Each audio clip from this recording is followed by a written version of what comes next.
Welcome to Buffoon of the Week, where we search for the biggest buffoons from last week's news and current events and nominate them so you, our fans, can choose who you think was the dumbest of the dumb, the top of the garbage heap, the cream of the crap, well, you get my point.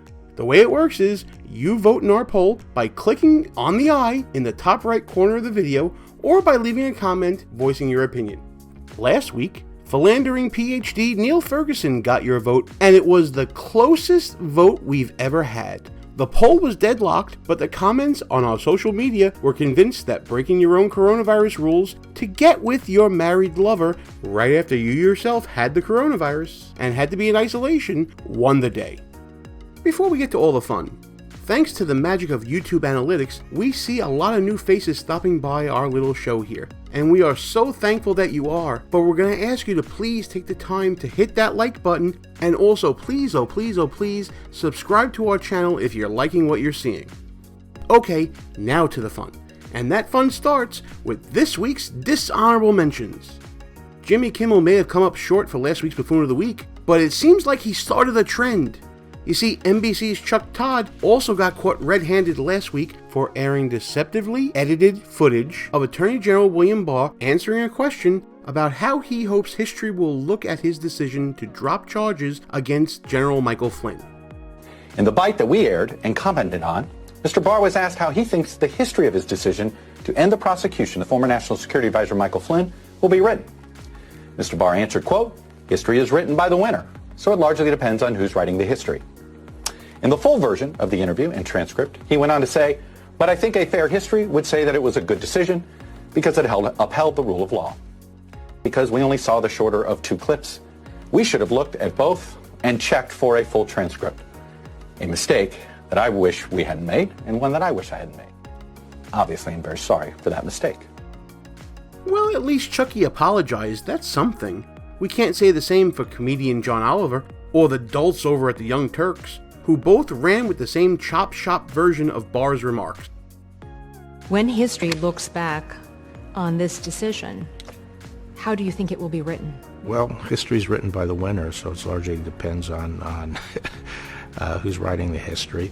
That's an incredible insight into his mind and how he operates. Cenk, we have about 15 seconds. Go ahead. Yeah.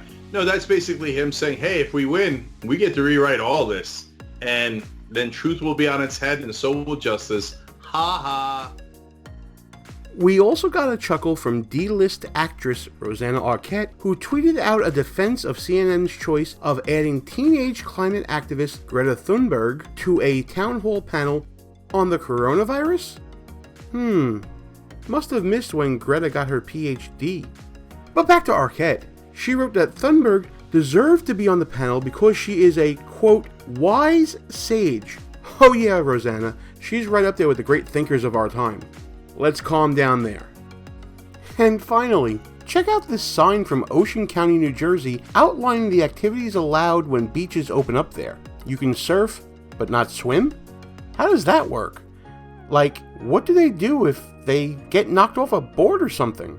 Also, standing in one place and fishing is okay, but don't you dare sit down. The fate of everyone's health depends on it. But as far as our nominees this week go, we look to the opposite ends of media and we come up with CNN hack Brian Stelter and loony fringe whack job Alex Jones. Oh boy, this one ought to be good.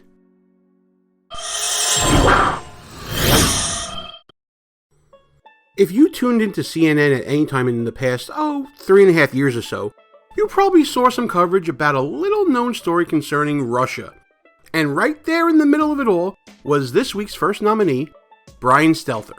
CNN's media watchdog used his show, ironically named Reliable Sources, to lament about what he is calling the right's obsession with Russia after news broke this week that the Obama administration was deeply involved in the unmasking of General Michael Flynn.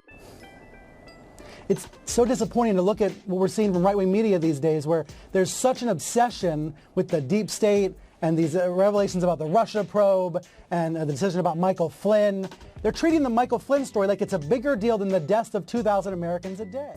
This on Fox and Friends and other shows. When the president called into Fox and Friends the other morning, Friday morning, right before the unemployment rate numbers came out, he talked about the Flynn case for 20 minutes.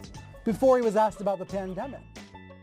Yeah, how dare you, Fox News, actually reporting news while there are people dying, for goodness sakes. While Stelter was using the tragedy of COVID-19 to rail against Fox News and the president, I guess he conveniently forgot how he and his network felt about the Russia story before the facts started coming in and the tide turned in President Trump's favor. Lucky enough, the Washington Free Beacon did the remembering for us. Latest on the Robert Mueller Russia investigation. Mueller investigation, the Russia investigation, Trump's Russia ties, and Robert Mueller, the real Russia story, Russia probe, the ongoing Russia probe, the Russia investigation. But Mueller and the Russia probe, Russia synergies, they wonder if Russia has compromising information on the president. What is the source for the president's claim that they have found no collusion with Russia? He misspelled collusion. Every day we're trying to keep track of the drip, drip, drip of the Russia investigation. Drip, drip, drip, drip, drip, drip, drip, drip, drip, drip, drip, drip, Trump and Russia, to see whether Trump was secretly working for Russia. Ah, memories. Stelter's attempt to memory hole 3 years of Russia coverage not only underscores the importance of the news that came out last week with the declassification of documents, but it also gives us a clear insight into Stelter's thinking about what his audience is. He either thinks they're stupid, or they're just like him, willfully ignorant. Like what you're seeing so far? Don't forget to hit that thumbs up button, leave us a comment as well because we read every single one of them, and don't forget to subscribe so you never miss another show. Okay, so you knew this was coming sooner or later, right? I mean, if there was ever someone who should be nominated at least once for Buffoon of the Week, it's this week's second nominee, Alex Jones. Let's take a look at one of Jones's more recent claims that hit the liberal blogosphere last week, that some hospital workers were killing patients and saying that they died of COVID-19 in order to boost hospital profits, and also to carry out a eugenics plot. If you've had a cold in the last decade, you will show up positive for coronavirus. And then if you die in a car wreck or even a shark attack, they're now saying, that's not a joke, or you die in a plane crash, or you die of cancer, or you die of pneumonia, from some other pneumonia, you will be counted as COVID-19. When you treat COVID patients, period, the hospital gets, depending on its size, between $190,000 and $10 million. And it just goes on and on and on. So that's why they said, close up shop. We're a COVID business now. And imagine all the old people suddenly dying in the nursing homes, family not allowed to see what's happening. Now they're prisons. Now they're eugenics death camps. Because they like to wear a mask and feel trendy and like, oh, I'm so brave. I'm in a war zone. It's a war. And oh, and I almost forgot about the orgies going on in the hospitals too. I talk to people I know that are nurses and doctors. They're having sex and watching Pornhub and Netflix. They're drinking, they're taking pills, they're having orgies. That's on record. They're taking pills, they're drinking vodka, they're drinking whiskey, they're drinking wine coolers, they're drinking White Claw, they're having sex. His hospitals are empty and all there is booty call time. Booty, booty, booty, booty everywhere, rocking everywhere, rocking everywhere. I've talked to friends and family, and they say it is a giant orgy. Man, does anybody else feel dumber just for watching that, or is it just me? Oh, and for some more Alex Jones news, how about this late last week? The Washington Times reported on its search of government databases that confirmed that Alex Jones has been on the Secret Service radar for, and I'm quoting here, multiple times due to conspiracy theory articles posted on his website and comments made during his broadcasts. Well, isn't that just a big fat duh? According to the report, the Secret Service kept details going back as far as 2009 with Alex Jones's birther theory, and also includes him paying people to call Bill Clinton a rapist in 2016, and newly uncovered interviews with Jones in 2017 concerning Jones's supposed knowledge of a globalist plot to poison President Trump. Man, I'm dizzy all of a sudden.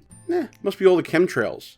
Of course, there's no evidence or anything for any of these claims, but you know that Jones knows, because he told you he knows. Because he's in their heads. Which leaves us to question, if Alex Jones is in everybody else's head, what the heck is left in his? Hey, don't forget that Buffoon of the Week is all over social media, so when you're online, make sure you like us on Facebook, you follow us on the Twitters, and go on over to Instagram and like us there too. But the most important thing you have to do is remember to subscribe right here on YouTube.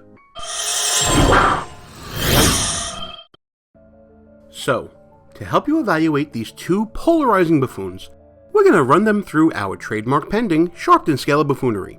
First, we rate the buffoonish nature of our two nominees on a scale from 0 to 100 by comparing them to our guiding light of absolute perfect buffoonery, the Reverend Al Sharpton. And then we measure the buffoonish magnitude of each nominee's actions using our custom unit of measurement, the Sharpton. Get ready, guys! It's time to put some real science into political science. Brian Stelter's buffoonery here is twofold. First is his typical lack of self-awareness. As CNN's designated hall monitor of mainstream media, it is not surprising that Brian Stelter wants you to forget years of Russia coverage when leftist media thought they had President Trump on the ropes, especially now that the story is politically trending in Trump's favor. What is surprising, though, is how Stelter found the nerve to figuratively stand on the graves of those who died from COVID-19 to express his holier-than-thou message. Given Stelter's national platform and his reputation for carrying water for the leftist media, he rates a 75 on our scale, and his daily double of buffoonery measures 1.83 gigasharptons. Okay, so let's get the obvious out of the way quickly. Alex Jones is nuts. I mean, like, over-the-moon nuts. His buffoonish nature is certainly high, despite his reach being blunted by decreased access to his rambling conspiracy theories.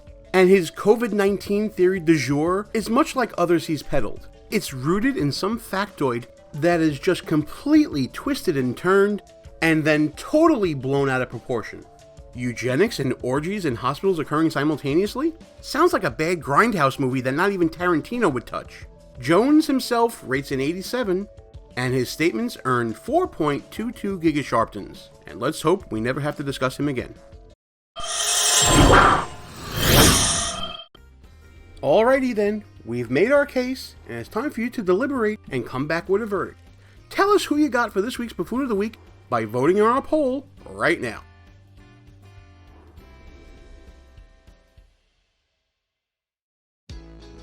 Hey, so thanks for watching the video, everybody. Be sure to give it a thumbs up, and please subscribe to the channel and be part of this great community that we're building here week by week.